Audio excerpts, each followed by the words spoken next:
Bismillahirrahmanirrahim. Assalamualaikum warahmatullahi wabarakatuh. Kami dari kelompok C akan mempresentasikan mengenai Standar Nasional Pendidikan, mata kuliah pengantar pendidikan kejuruan.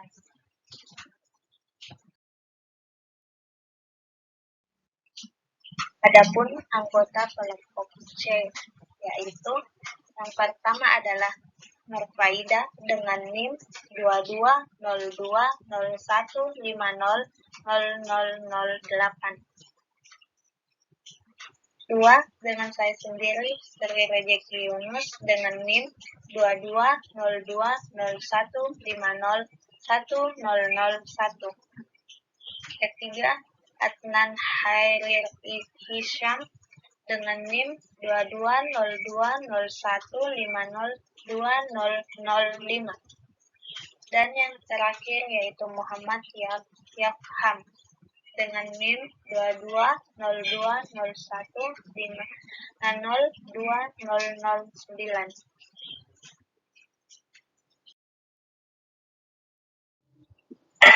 Sini saya akan menjelaskan tentang Standar Nasional Pendidikan atau biasa disingkat dengan SNP.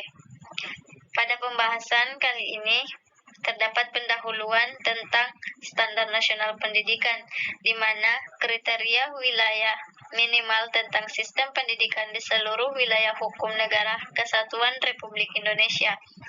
Standar Nasional Pendidikan terdiri atas standar isi, proses, kompetisi, lulusan, tenaga kependidikan, sarana dan prasarana, pengelolaan, pembiayaan, dan penilaian pendidikan yang harus ditingkatkan secara berencana dan berkala.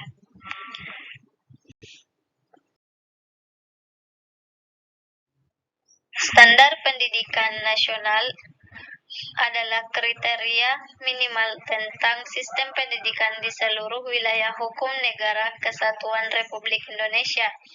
Terdapat dalam Pasal 1 Undang-Undang Nomor 20 Tahun 2003 tentang Sidiknas dan Pasal 3 Peraturan Pemerintah Nomor 19 Tahun 2005 tentang SNP. Standar proses adalah standar yang berkaitan dengan pelaksanaan pembelajaran pada suatu satuan pendidikan untuk mencapai standar kompetisi lulusan. Standar kompetisi lulusan digunakan sebagai pedoman penilaian dan penentuan kelulusan siswa dari satuan pendidikan yang meliputi kompetisi untuk seluruh mata pelajaran, kelompok mata pelajaran, dan mata pelajaran. Standar sarana dan prasarana adalah standar yang berkaitan dengan kriteria minimal tentang ruang belajar, tempat olahraga, tempat beribadah, perpustakaan, laboratorium, bengkel kerja, tempat bermain, tempat berkreasi dan berinteraksi, serta sumber belajar lainnya yang diperlukan untuk menunjang proses pembelajaran, termasuk penggunaan teknologi informasi dan komunikasi.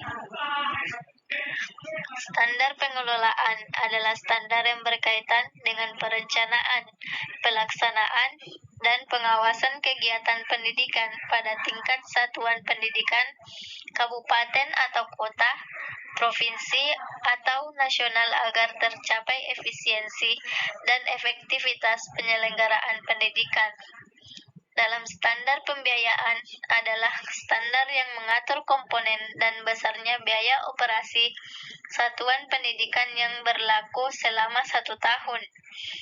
Standar penilaian pendidikan adalah standar yang berkaitan dengan mekanisme, produser, dan instrumen penilaian hasil belajar siswa. Sekian dari saya kembalikan kepada moderator. Sekian dan terima kasih.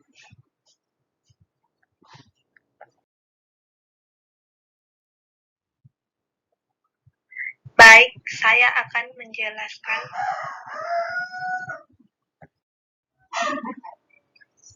Undang-Undang tentang Standar Pendidikan Nasional. Undang-Undang Nomor 20 Tahun 2003 tentang Sistem Pendidikan Nasional Pasal 35. 1.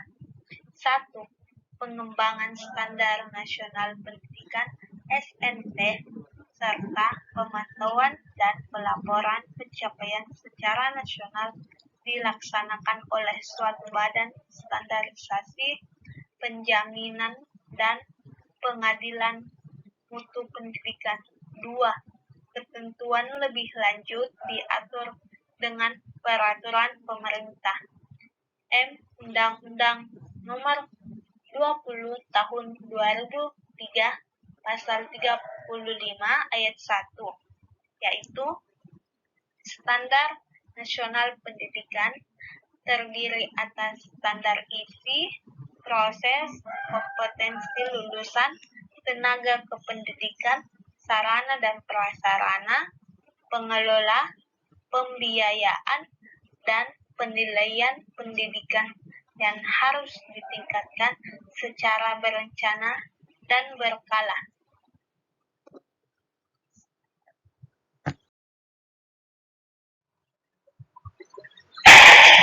Undang-Undang tentang Standar Pendidikan Nasional 3 MPP Nomor 19 Tahun 2005 tentang Standar Nasional Pendidikan SNP Pasal 73 dalam rangka pengembangan, pemantauan, dan pelaporan pencapaian SNP dengan PP ini dibentuk Badan Standar Nasional Pendidikan (DSNP). 4. PP Nomor 19 2005 Pasal 1 Angka 1. Standar Nasional Pendidikan adalah kriteria minimal tentang sistem pendidikan di seluruh wilayah hukum Negara Kesatuan Republik Indonesia.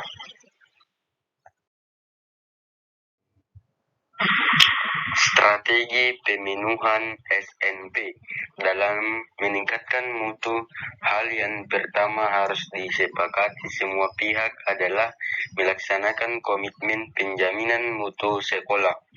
Sekolah memanfaatkan semua potensi baik yang dalam maupun di luar sekolah untuk menunjang peningkatan mutu sekolah secara terus-menerus, berupaya meningkatkan mutu sekolah di segala aspek, terutama mengacu pada 8 standar. Sekolah menyusun rencana dan program kerja sekolah sesuai dengan kebutuhan sekolah dan direalisasikan dengan benar.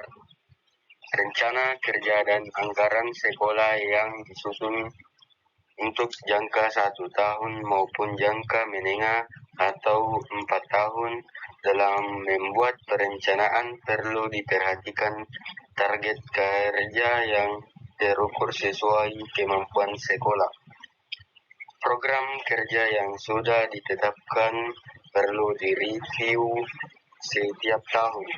Kepala sekolah membentuk tim penjaminan mutu sekolah yang melibatkan semua unsur sekolah, yang mendorong dan mengawasi perkembangan kualitas sekolah. Kepala sekolah menciptakan teamwork yang solid dalam pengelolaan sekolah. Setiap sekolah yang juga membentuk tim pelaksana setiap kegiatan yang mampu bekerja sama dan solid dalam meningkatkan mutu sekolah. Di samping itu, kepala sekolah perlu membentuk tim sosialisasi dan pemasaran sekolah.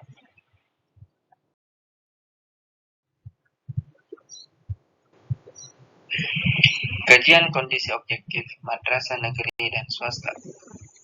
Bagi sekolah, memenuhi standar nasional pendidikan tidak terlalu menjadi permasalahan, karena dari segi dana sekolah mendapat kucuran dana dari APBN dan APBD. Apalagi status sekolah sebagian besar atau 90% negeri berbeda dengan madrasah. Sejak awalnya didirikan oleh masyarakat berstatus swasta, kemudian sebagian dapat dinegerikan. Namun karena proses penegerian ini terbatas, maka sebagian besar madrasah masih swasta. yakni sekitar 90%. Karena itu, kebanyakan madrasah minim sekali bila dilihat dari segi sarana gedungnya maupun sarana pembelajaran dan media pembelajaran. Berdasarkan data statistik pendidikan Islam tahun 2008-2009 tentang pendidikan madrasah, dilihat dari jenis lembaga yang didata antara lain RA Raudatul Alfa, MI Madrasah Ibtidaiyah, MTS Madrasah Sanawiyah, dan MA Madrasah Aliyah. Jumlah lembaga yang terdata sebanyak 19.762 Raudatul Alfa, 21.529 Madrasah Ibtidaiyah, 13.292 Madrasah Sanawiyah, dan 5.648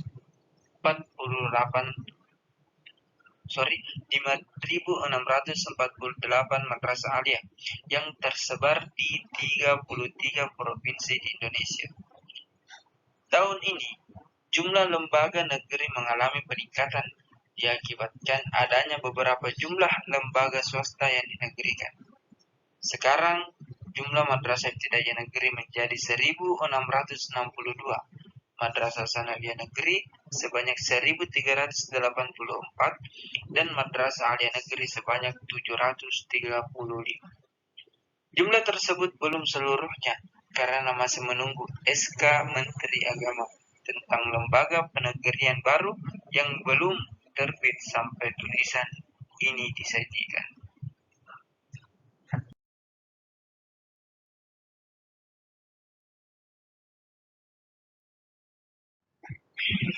Standar pendidik dan tenaga pendidikan adalah kriteria pendidikan, prajabatan dan kelayakan fisik maupun mental, serta pendidikan dalam jabatan.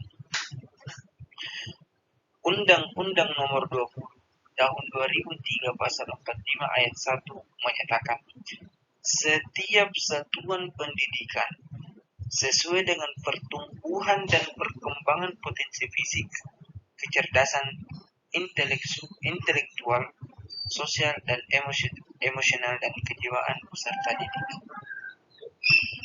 Berkaitan dengan standar pendidik, madrasah juga harus memenuhi ketentuan BPSNP tersebut, yaitu guru harus memenuhi standar pendidik harus memiliki kualifikasi akademik dan kompetensi sebagai agen pembelajaran. Kualifikasi yang harus dipenuhi adalah pendidikan S1 dari guru RA atau BA setingkat TK, guru MI Madrasah Ibtidaiyah setingkat dengan SD sekolah dasar, guru Madrasah Sanawiyah setingkat dengan SMP, dan guru MA setingkat dengan SMA atau SMK. Di samping tuntutan sehat jasmani dan rohani, serta memiliki kemampuan untuk mewujudkan pendidikan nasional. Khusus bagi guru madrasah dan pendidikan agama Islam, pada sekolah untuk memenuhi standar kualifikasi S1 bagi semua guru dan sertifikat bagi semua guru perlu didukung dari pemerintah pusat dan daerah. Bahkan masyarakat pun harus menaruh perhatian terhadap pemenuhan standar pendidik dan tenaga kependidikan ini. Sebagai tersebut dalam Undang-Undang Guru dan Dosen Pasal 13 Ayat 1 bahwa pemerintah dan pemerintah daerah wajib menyediakan anggaran untuk meningkatkan kualifikasi akademik dan sertifikasi pendidik bagi guru dalam jabatan yang diangkat oleh satuan pendidik yang diselenggarakan oleh pemerintah dan masyarakat.